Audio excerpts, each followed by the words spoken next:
العالمين والصلاة والسلام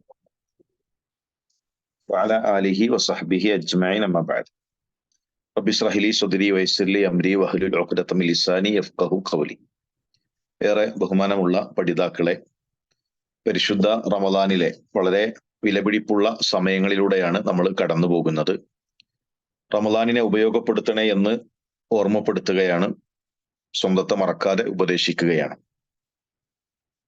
മനസ്സിലെ ദുഃഖങ്ങളുടെ ബാഹ്യമായ പ്രകടനമാണ് കരച്ചിൽ എന്നുള്ളത്. സന്തോഷം കൊണ്ട് കരയുന്ന ആളുകളുണ്ട്, കാരുണ്യം കൊണ്ട് കണ്ണുനീർ വരുന്ന സാഹചര്യങ്ങൾ ഉണ്ടാകാറുണ്ട്. എന്നാൽ മനസ്സ് കടുത്തുപോയ ആളുകൾക്ക് അവർക്ക് കരയാൻ സാധിക്കാറില്ല. കരയാൻ കഴിയാതിരിക്കുക എന്നുള്ളത് മനസ്സ് കടുത്തു പോകുമ്പോഴാണ് ആ ഒരു അവസ്ഥയിലേക്ക് എത്തുക.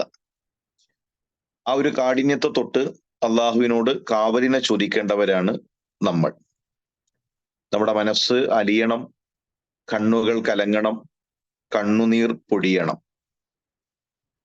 പരിശുദ്ധ ഖുർആൻ കേട്ടുകഴിഞ്ഞാൽ വിശ്വാസികളുടെ പ്രത്യേകതയായിക്കൊണ്ട് അള്ളാഹു പറയുന്നത് വഇദാ സമിഉ മാ ഉൻസില ഇല റസൂൽ, അള്ളാഹുവിന്റെ റസൂൽ സല്ലല്ലാഹു അലൈഹി വസല്ലം തങ്ങൾക്ക് അവതരിപ്പിക്കപ്പെട്ടത് അതവർ കേൾക്കുകയാണെങ്കിൽ തറാ അഅ്യുനഹും തഫീദു മിനദ്ദംഇ, കണ്ണുനീർ കൊണ്ട് അവരുടെ കണ്ണുകൾ ഒഴുകുന്നത് നിനക്ക് കാണാൻ കഴിയും.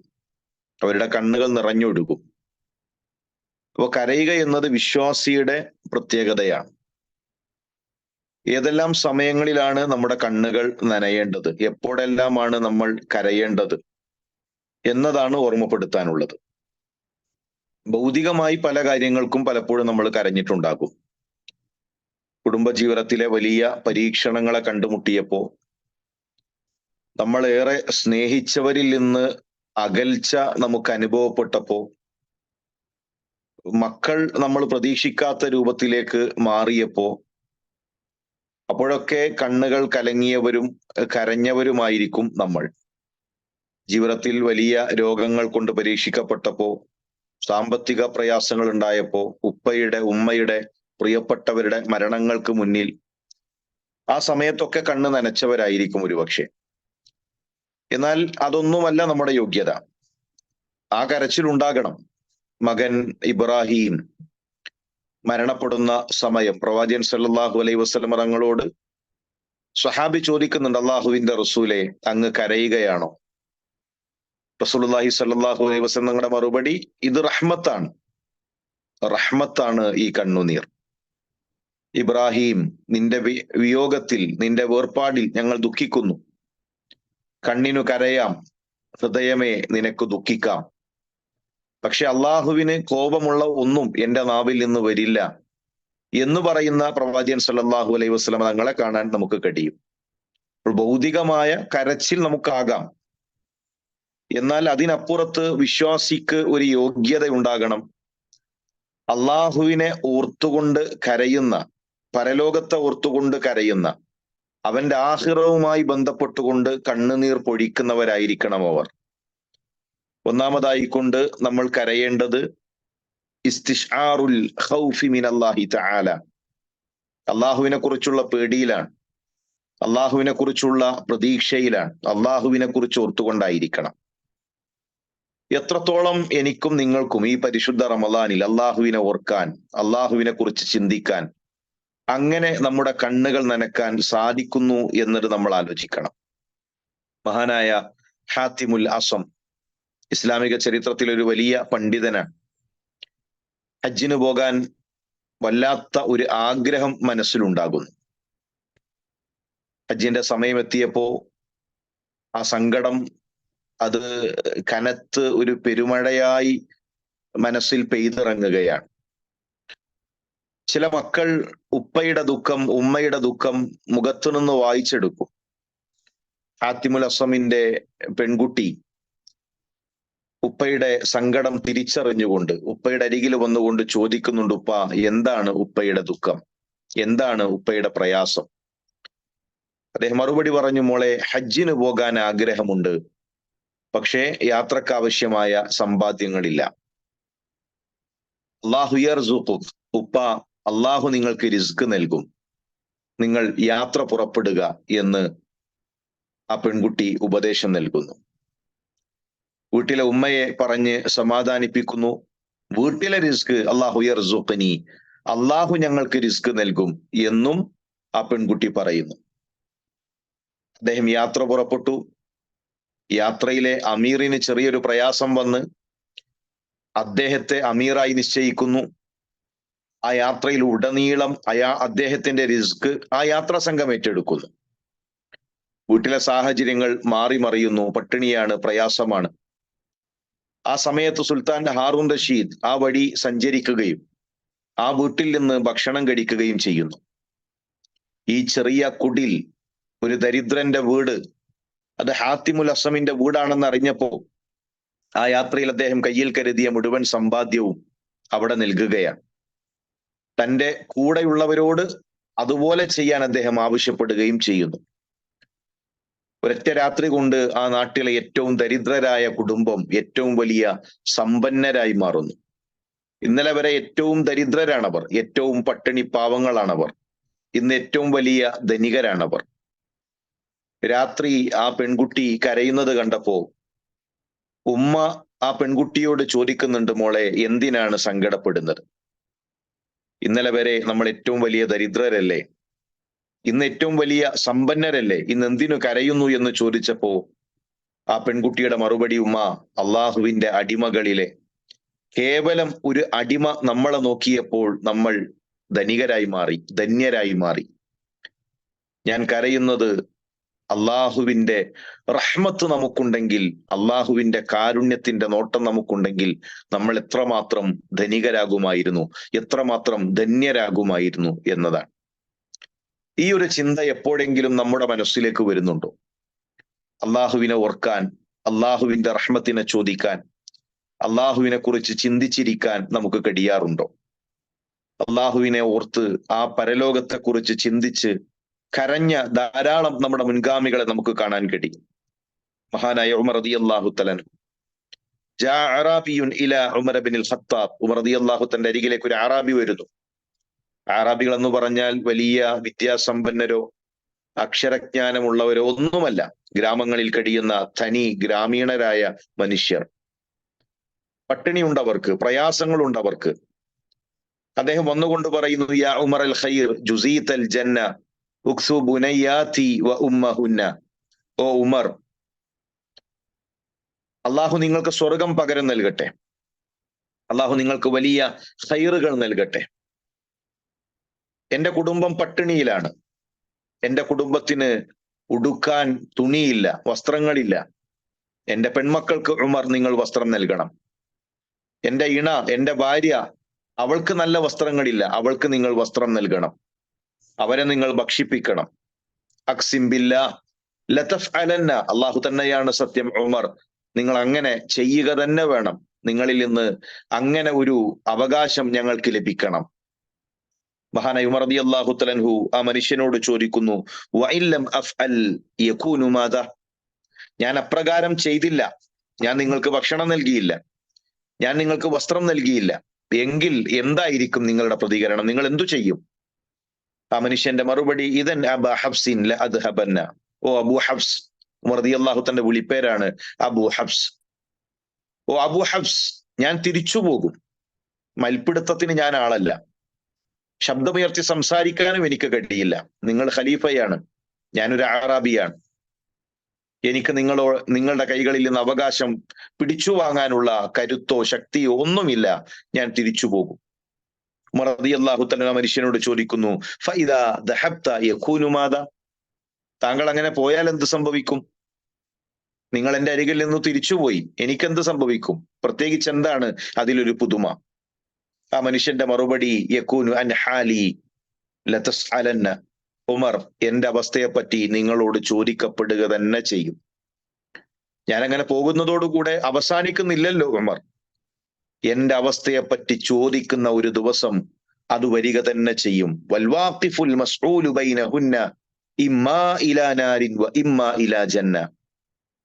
ആളുകളെ നരകത്തിലേക്കും സ്വർഗത്തിലേക്കും വേർതിരിക്കുന്ന ഒരു ദിവസത്തിൽ ആ സ്വർഗ നരകങ്ങൾക്കിടയിൽ ഉമർ, ഞാൻ വന്നു നിൽക്കുന്ന ഒരു ദിവസമുണ്ട്. കാരണം ഒന്നുകിൽ സ്വർഗത്തിലേക്കാണ് നിങ്ങൾ, അല്ലെങ്കിൽ നരകത്തിലേക്കാണ് നിങ്ങൾ. ആ ദിവസത്തിൽ എന്നെ നിങ്ങൾക്ക് ആ പരലോകത്ത് കാണാം എന്ന് പറഞ്ഞപ്പോ ഫബക്ക ഉമർ, ആ ദിവസം ആലോചിച്ചുകൊണ്ട് ഉമർ റളിയല്ലാഹു തആല അൻഹു കരയുകയാണ്. അള്ളാഹുവിന്റെ മുന്നിൽ നിൽക്കുന്ന നരകത്തിലേക്കും സ്വർഗത്തിലേക്കും ആളുകളെ വേർതിരിക്കുന്ന ദിവസത്തെക്കുറിച്ച് ആലോചിച്ച് മഹാനായ ഉമർ റളിയല്ലാഹു തആല അൻഹു കരയുന്നു.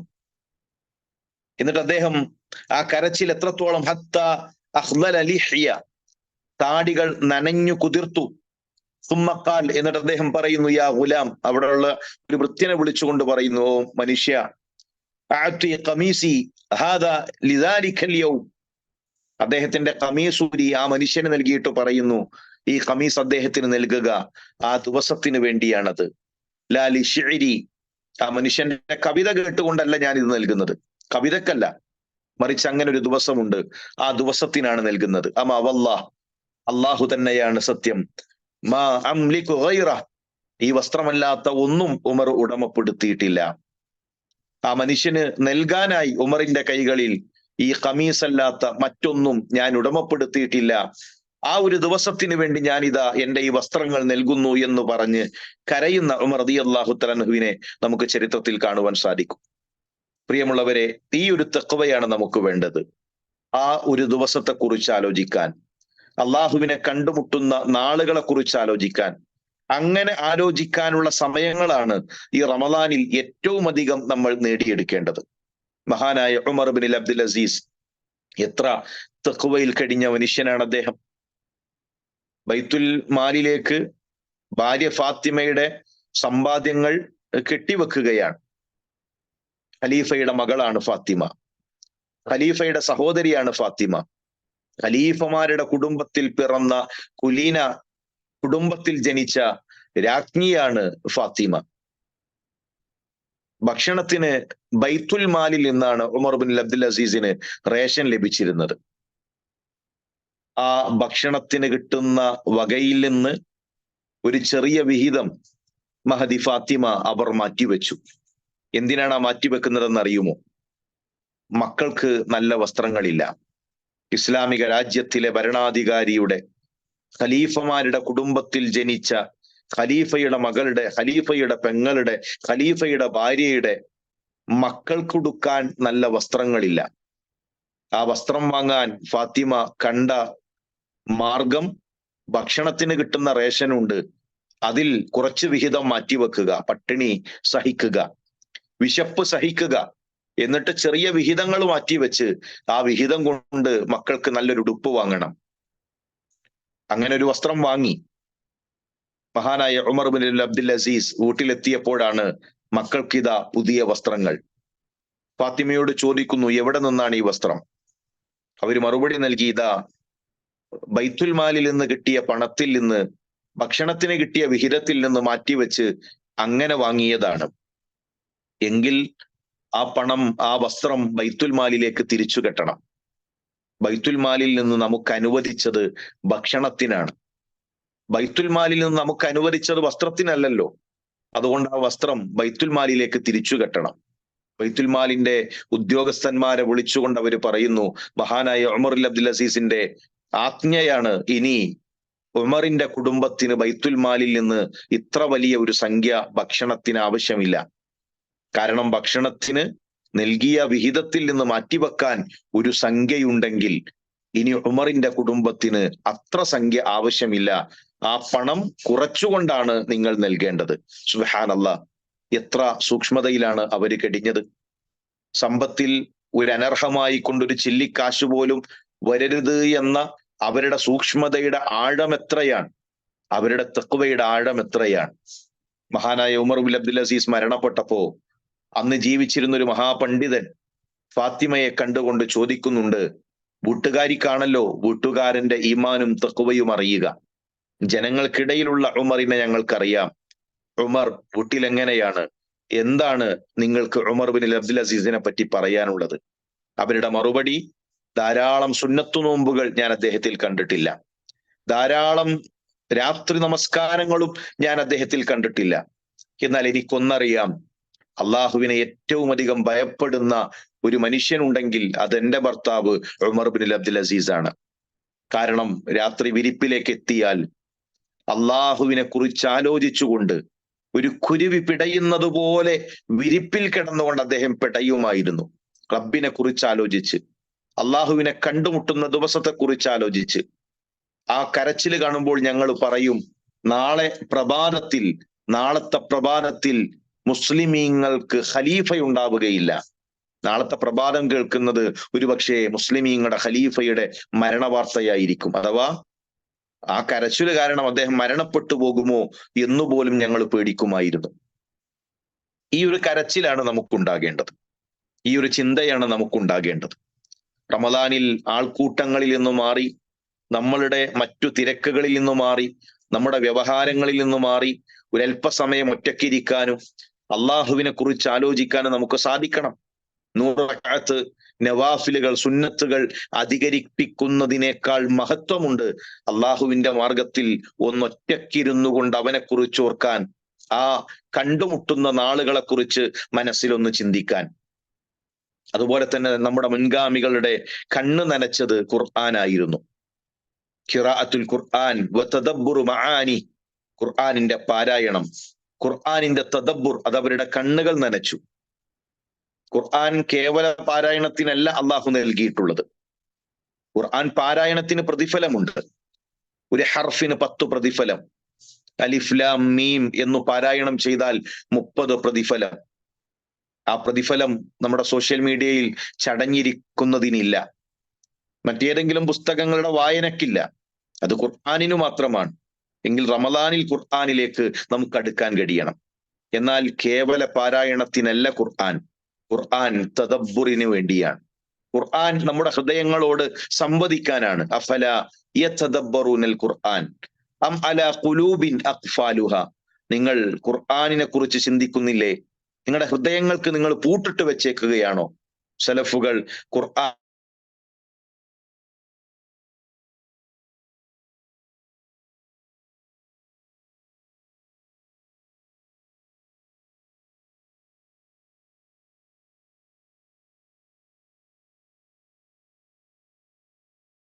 അവർ നിലംപതിക്കും, നിലത്ത് വീഴും. അവർ കരഞ്ഞുകൊണ്ട് അവർ വീഴും. ആ കരഞ്ഞുകൊണ്ടുള്ള വീഴൽ ഖുർആൻ തദബ്ബുർ നടത്തുന്നവർക്കേ കഴിയൂ, ഖുർആൻ പഠിക്കുന്നവർക്കേ കഴിയൂ, ഖുർആൻ പഠിക്കാൻ ഹൃദയം തുറക്കുന്നവർക്കേ കഴിയൂ. കേവല പാരായണക്കാരന് ഖുർആൻ ഓതിയിട്ട് കണ്ണു നനക്കാൻ കഴിയില്ല.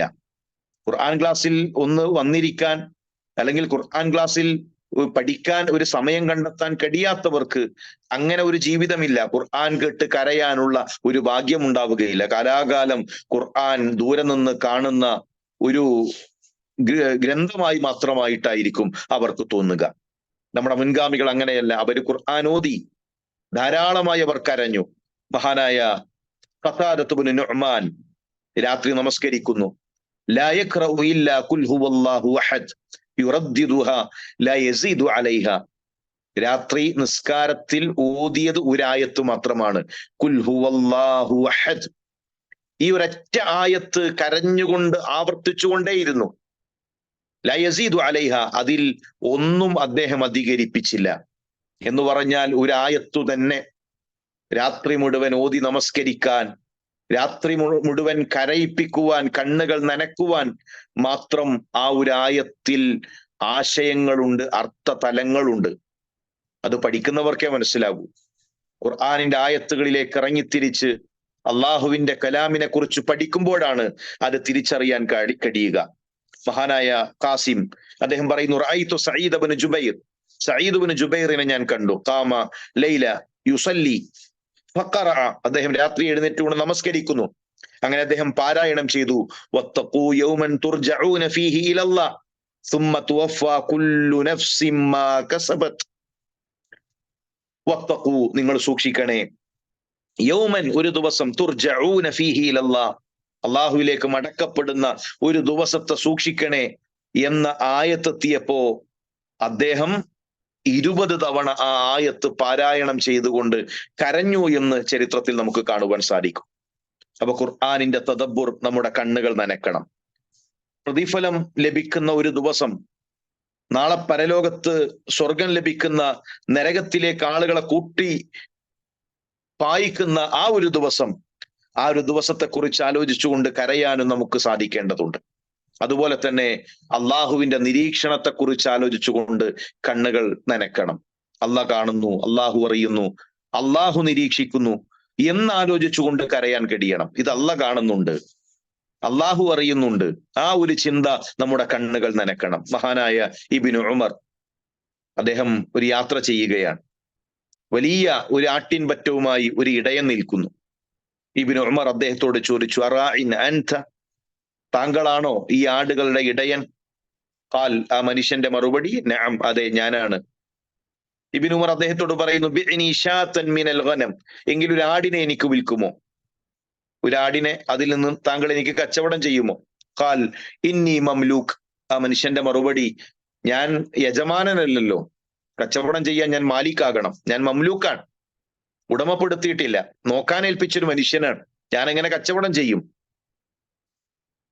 ഉടനെ ഇബ്നു ഉമർ പറയുന്നു, വന്നത് ഇബ്നു ഉമർ ആണെന്നോ തന്നെ പരീക്ഷിക്കാൻ ചോദിക്കുന്നതാണെന്നോ ഒന്നും അറിയില്ല.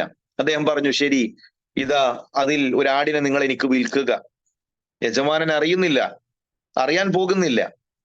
ഇനി അഥവാ ചോദിച്ചാൽ, ഖാല ലി സയ്യിദിക്, നിന്റെ യജമാനനോട് നീ പറ, അക്കലഹ ദിഅബ്, ഒരു ചെന്നായ തിന്നു, ഒരാടിനെ ചെന്നായ തിന്നു, ആയിരക്കണക്കിന് ആടുകളിൽ ഒരാടിനെ ചെന്നായ തിന്നു എന്ന് പറഞ്ഞാൽ യജമാനന് പ്രത്യേകിച്ച് ഒന്നും തോന്നാനില്ല. അതുകൊണ്ട് അങ്ങനെ പറയൂ.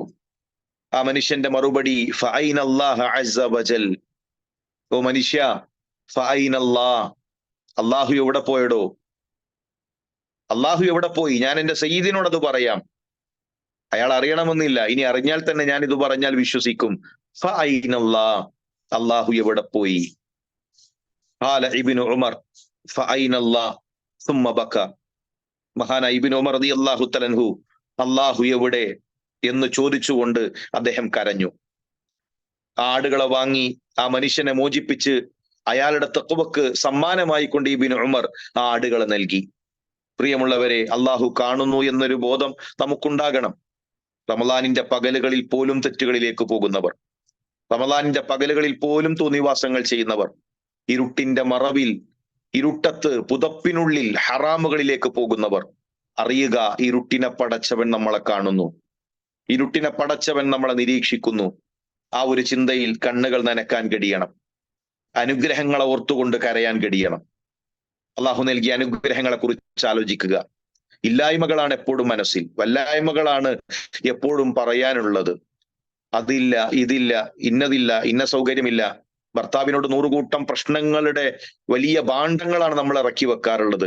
ആ വീട്ടിൽ അതുണ്ട്, ഈ വീട്ടിൽ അതുണ്ട്, ഇവിടെ ഇതില്ല, ഇവിടെ ഇന്ന സൗകര്യങ്ങളില്ല. അനുഗ്രഹങ്ങളെ കുറിച്ച് എപ്പോഴെങ്കിലും ചിന്തിച്ചിട്ടുണ്ടോ?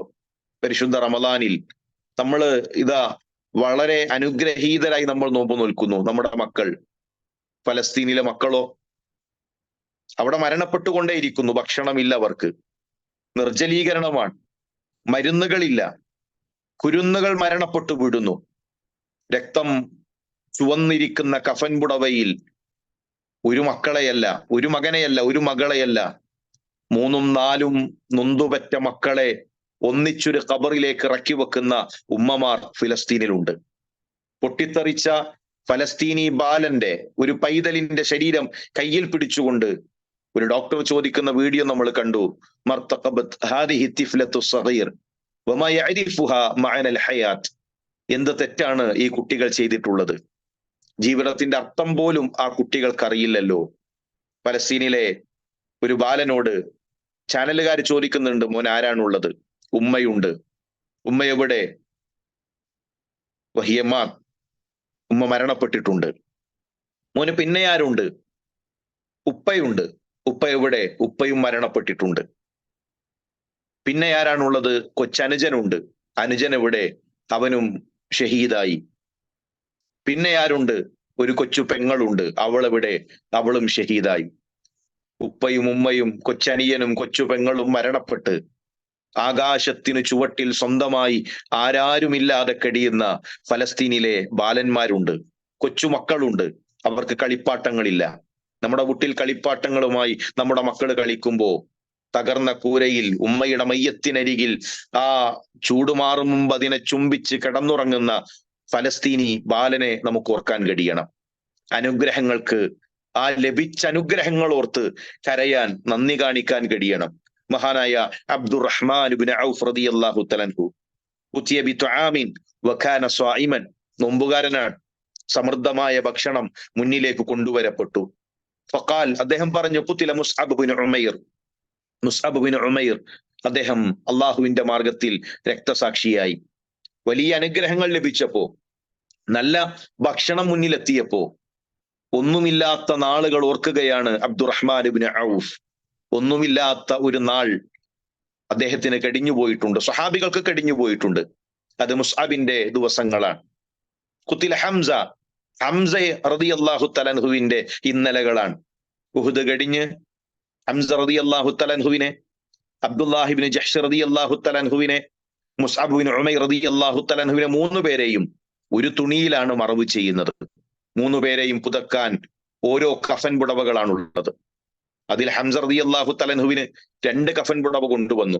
സഹോദരി സൈനബ് ഒരു കഫൻ പുടവയുമായി വന്നപ്പോ ആ കഫൻ പുടവ മറ്റു സഹാബികൾക്ക് വീതിച്ച്, അങ്ങനെ 3 പേരെയും ഓരോ കഫൻ പുടവയിൽ, അതിൽ അബ്ദുല്ലാഹി ഇബ്നു ജഹ്ഷും മുസ്അബ് ബിൻ ഉമൈറും ഒരു ഖബറിലാണ് അവരെ മറവ് ചെയ്തിട്ടുള്ളത്. അദ്ദേഹം പറയുന്നു, ഇൻ ഗുത്തിയ റഅസുഹു ബദത് റിജ്ല, കാല് മറക്കുമ്പോൾ തല കാണുന്നു, തല മറക്കുമ്പോൾ കാല് കാണുന്നു. ഒടുവിൽ കാലിൽ ഇത് പുല്ല് കൊണ്ട് കെട്ടി തലമറച്ച് ഖബറിലേക്ക് ഇറക്കി വെച്ച ഒരു കഫൻ പുടവ പോലും സ്വന്തമായി ഉടമപ്പെടുത്താനില്ലാത്ത പട്ടിണിയുടെ, പരിവട്ടങ്ങളുടെ ഇന്നലകൾ കഴിഞ്ഞുപോയി. എന്നിട്ട് അദ്ദേഹം പറയുന്നു, ഹസീന, ഞാൻ പേടിക്കുകയാണ്, അൻ തകൂന ഹസനാതുന ഉജ്ജിലത് ലനാ, അല്ലാഹു ഞങ്ങളുടെ നന്മകൾക്ക് പ്രതിഫലം ഈ ദുനിയാവിൽ തന്നെ തന്നു വീട്ടിയോ എന്ന് ഞാൻ പേടിക്കുകയാണ്. ثم جعل يبقي حتى ترك الطعام, കരഞ്ഞുകൊണ്ട് അദ്ദേഹം ആ ഭക്ഷണം കഴിക്കാതെ മാറിപ്പോവുകയാണ്. നമ്മൾ ആലോചിച്ചിട്ടുണ്ടോ, അല്ലാഹു നാളെ പരലോകത്ത് വരുമ്പോ നമ്മൾ ചെയ്ത നന്മകൾക്ക് ഇതാ ദുനിയാവിൽ നല്ല വീട് കിട്ടിയില്ലേ, നല്ല വാഹനം, നല്ല സൗകര്യം, നല്ല പേര്, നല്ല പ്രശസ്തി, അംഗീകാരം, സമൂഹത്തിൽ നിന്നുള്ള സ്വീകാര്യത, നല്ല ഭക്ഷണങ്ങൾ എല്ലാം കിട്ടിയില്ലേ? ദുനിയാവിൽ കിട്ടി എന്ന് പറഞ്ഞു കഴിഞ്ഞാൽ എന്തായിരിക്കും നമ്മളുടെ അവസ്ഥ? അതുകൊണ്ട് നമ്മൾ ധാരാളമായി അനുഗ്രഹങ്ങൾക്ക് നന്ദി കാണിക്കുക, അനുഗ്രഹങ്ങൾ ഓർത്തുകൊണ്ട് കരയുക, ഉപദേശങ്ങൾ തേടുക. ഉപദേശം തേടണം. കരയാൻ, ഒന്ന് കണ്ണുനീർ പൊടിക്കാൻ എന്നെ ഉപദേശിക്കൂ. ഉപദേശിക്കുന്ന സദസ്സുകൾ ഉണ്ടാകണം. ഉപദേശങ്ങൾ കാതുകൾക്ക് മടുപ്പാകുന്ന കാലഘട്ടത്തിലാണുള്ളത്. മതി ഉപദേശം, മതിയ സംസാരം, ഇപ്പൊ തുടങ്ങും ഉപദേശം അല്ല, ഉപദേശങ്ങൾ തേടണം. ഉപദേശം നമ്മുടെ കണ്ണുകൾ നനക്കണം. നല്ല തണുപ്പുള്ള ഒരു രാത്രി, ഒരു ചൂട് കായുന്ന ഒരു പാത്രവും പിടിച്ച് ഒരു മനുഷ്യൻ കടന്നു വന്നപ്പോ ഉമർ ബിൻ അബ്ദുൽ അസീസ് ആ മനുഷ്യനെ പിടിച്ചു നിർത്തി ഒന്ന് ചോദിക്കുന്നുണ്ട്, താങ്കളൊന്ന് ഉപദേശിക്കുമോ? എനിക്കൊരു ഉപദേശം നൽകുമോ? ഒന്ന് ഈമാൻ വർദ്ധിപ്പിക്കാനാണ്. ആ മനുഷ്യന്റെ മറുപടി Ibn Umar, Umar bin Abdul Aziz, Umar bin Abdul Aziz, നിങ്ങൾ നരകത്തിലാണ്, ലോകത്തുള്ള മുഴുവൻ മനുഷ്യരും സ്വർഗത്തിലാണെങ്കിലും ഉമർ, അവരെ നിങ്ങൾക്ക് ഉപകാരപ്പെടുകയില്ല. നിങ്ങൾ സ്വർഗത്തിലാണ്, മറ്റു മുഴുവൻ മനുഷ്യരും നരകത്തിലാണെങ്കിൽ അവർക്ക് നിങ്ങളെ ഉപദ്രവിക്കാനും കഴിയുകയില്ല. അതുകൊണ്ട് ഉമർ, നിങ്ങളുടെ പരലോകത്തിന് നിങ്ങൾ പണിയെടുത്തോ. ആ ഉപദേശം കേട്ട് അദ്ദേഹം പൊട്ടിക്കരഞ്ഞു. ഇത് വലിയൊരു ആഴമുള്ള ഒരു ഉപദേശമാണ്. നമ്മൾ ചെയ്ത അമലുകളെ ഉപകാരപ്പെടുള്ളൂ, ദുനിയാവിൽ മറ്റൊന്നും ഉപകാരപ്പെടൂല. മരണപ്പെടുന്ന സമയത്ത് ചിലപ്പോൾ ചില ആളുകളൊക്കെ പറയാറുണ്ട്, നല്ല മരണാട്ടോ, ആ ഉമ്മാന്റെ മരണം നല്ല മരണമായിരുന്നു, എല്ലാ മക്കളും മരിച്ചപ്പോ തൊട്ടടുത്തുണ്ടായിരുന്നു, ചെറിയ മകൻക്കും കാണാൻ കഴിഞ്ഞു, ഗൾഫിൽ നിന്ന് വന്നു, 2 ദിവസം കഴിഞ്ഞിട്ടാണ് മരിച്ചത്, മകളാണ് അവസാനം വെള്ളം കൊടുത്തത്, എന്നിട്ടാണ് ഉമ്മ മരിച്ചത്, എന്നിട്ടാണ് ഉപ്പ മരിച്ചത്. പ്രിയമുള്ളവരെ, അതിലൊക്കെ എന്ത് കാര്യമാണുള്ളത്? ഇതൊക്കെ നമ്മൾ സമാധാനിക്കാൻ കണ്ടെത്തുന്ന ഓരോരോ വാക്കുകളാണ്, നമ്മൾ ആശ്വാസത്തിന് കണ്ടെത്തുന്ന ഓരോരോ വാക്കുകൾ എന്നതല്ലാതെ അതിലെന്തിരിക്കുന്നു? ഒന്നുമില്ല. ലോകത്തുള്ള മുഴുവൻ മനുഷ്യരും നമ്മൾ മരണപ്പെടുന്ന സമയത്ത് നമ്മുടെ അരികിൽ ഉണ്ടായിട്ട് നമുക്കെന്ത് നേട്ടം? ദുനിയാവിലെ മുഴുവൻ മനുഷ്യരും നമ്മളുടെ ചുറ്റുമുണ്ടായാലും മരണപ്പെടുന്ന മനുഷ്യനൊന്നുമില്ലല്ലോ, ഒന്നും കിട്ടാനില്ല. കൊണ്ടുപോകുന്നത് അമലുകൾ മാത്രമാണ്. അമലുകൾ ഉണ്ടെങ്കിൽ കാര്യമുണ്ട്. മക്കൾ അവരാരും നമ്മുടെ അരികിലില്ല. എല്ലാ മക്കളും നമ്മൾ ഇട്ടെറിഞ്ഞു പോയി. മരിക്കുന്ന സമയത്ത് എന്തെങ്കിലും പ്രയാസമുണ്ടോ? ഒന്നുമില്ല. മക്കളെ കുറിച്ച് ആലോചിച്ച് വളരെ പ്രയാസപ്പെടേണ്ടതില്ല. പ്രയാസപ്പെടേണ്ടത് അവനവന്റെ പരലോകം ആലോചിച്ചുകൊണ്ടാണ്, അവനവന്റെ ഖബർ ആലോചിച്ചുകൊണ്ടാണ്. നമ്മൾ നാളെ പരലോകത്ത് ഒറ്റക്കാണ്. അവിടെ നമ്മളുടെ ഖബറിന്റെ വിഷയത്തിൽ, നമ്മുടെ പരലോകത്തിന്റെ വിഷയത്തിൽ നമുക്കൊന്ന് സ്വാർത്ഥരാകാൻ നമുക്ക് സാധിക്കണം. നമ്മളുടെ തിന്മകൾ ഓർത്തുകൊണ്ട് കരയാൻ നമുക്ക് കഴിയണം. തിന്മകൾ നമ്മുടെ കണ്ണുകൾ നനക്കണം. മഹാനായ മാഇസ് റളിയല്ലാഹു തആല അൻഹു വ്യഭിചാരം സംഭവിച്ചു. റസൂലുള്ളാഹി സ്വല്ലല്ലാഹു അലൈഹി വസല്ലമ തങ്ങളുടെ അരികിലേക്ക് എത്തുന്നു. തൊഹിർനി യാ റസൂലല്ലാഹ്, എന്നെ ഒന്ന് കഴുകണേ അള്ളാഹുവിന്റെ റസൂലെ. ആ പറഞ്ഞതിന്റെ ആശയം എന്താണ്? അള്ളാഹുവിന്റെ റസൂലെ, ശിക്ഷ നടപ്പിലാക്കണം, എറിഞ്ഞു കൊലപ്പെടുത്തണം എന്നാണ്, കൊല്ലണം എന്നാണ്, ശിക്ഷ നടപ്പിലാക്കണം. റസൂലുള്ളാഹി ചോദിക്കുന്നില്ലേ, കള്ളു കുടിച്ചിട്ടുണ്ടോ? സ്വഹാബികൾ പരിശോധിച്ചു, ഇല്ല. വ്യഭിചരിച്ചിട്ട് എന്ന് പറയുന്ന അദ്ദേഹം മദ്യപിച്ചുകൊണ്ട് പറയുന്നതാണോ? ബോധമില്ലാതെ സംസാരിക്കുന്നതാണോ? ഒന്നുമല്ല നബിയെ, ശുദ്ധ ബോധത്തോടുകൂടെ, പൂർണ്ണ ബോധത്തോടുകൂടെയാണ് സംസാരിക്കുന്നത്. ശിക്ഷ നടപ്പിലാക്കി. എന്നാൽ ആരാണ് പെണ്ണ് എന്ന് റസൂലുള്ളാഹി അന്വേഷിച്ചു. വ്യഭിചരിച്ച പെണ്ണാരാണ്? ഇല്ലല്ലോ. പക്ഷെ ആ പെണ്ണ് വരുന്നുണ്ട് ചരിത്രത്തിൽ. ആ പെണ്ണ് വരുന്നുണ്ട് റസൂലുള്ളാഹിയുടെ അരികിലേക്ക്. പ്രവാചകൻ സല്ലല്ലാഹു അലൈഹി വസല്ലം തങ്ങൾ തിരിച്ചു പോകാൻ പറഞ്ഞു, തൗബ ചെയ്യാൻ പറഞ്ഞു, ഇസ്തിഗ്ഫാറിനെ ചോദിച്ചു.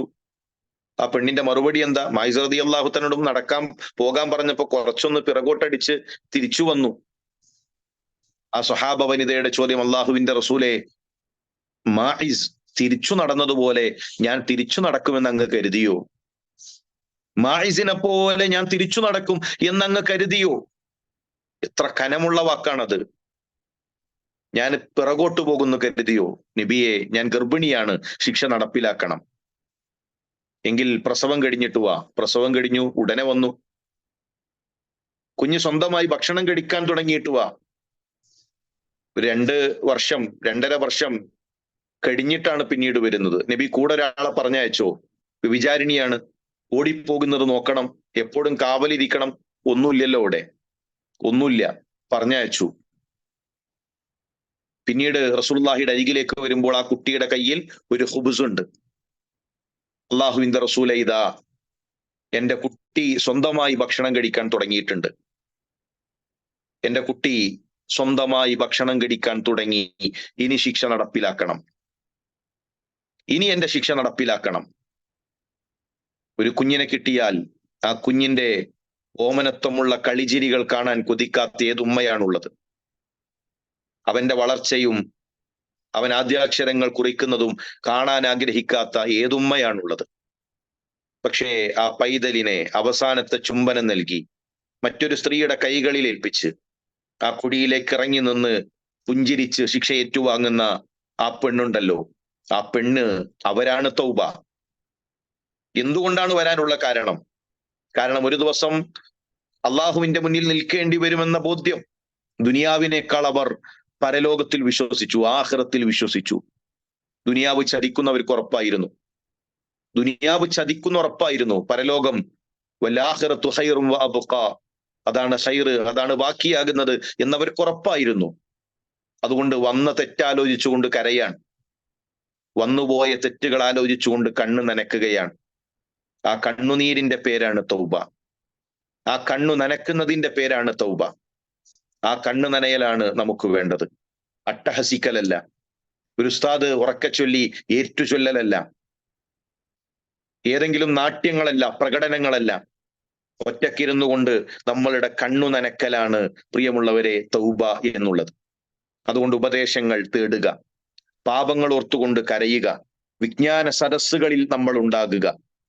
ഇർബാദ് ഇബ്നു സാരി അദ്ദേഹം പറയുന്നു, വഅലനാ റസൂലുള്ളാഹ്, അല്ലാഹുവിന്റെ റസൂൽ ഞങ്ങൾക്ക് ഉപദേശം നൽകും, മൗഇലതൻ ബലീഗ. ആ ഉപദേശത്തിന്റെ പ്രത്യേകത എന്താണ്? ദറഫത്ത് മിൻഹൽ ഉയൂൻ, കണ്ണുകൾ നിറഞ്ഞൊഴുകും. വജിലത്ത് മിൻഹൽ ഖുലൂബ്, ഹൃദയങ്ങൾ കിടുകിടാ വിറക്കും. കണ്ണുകൾ നനക്കുന്നത് വിജ്ഞാന സദസ്സുകളാണ്.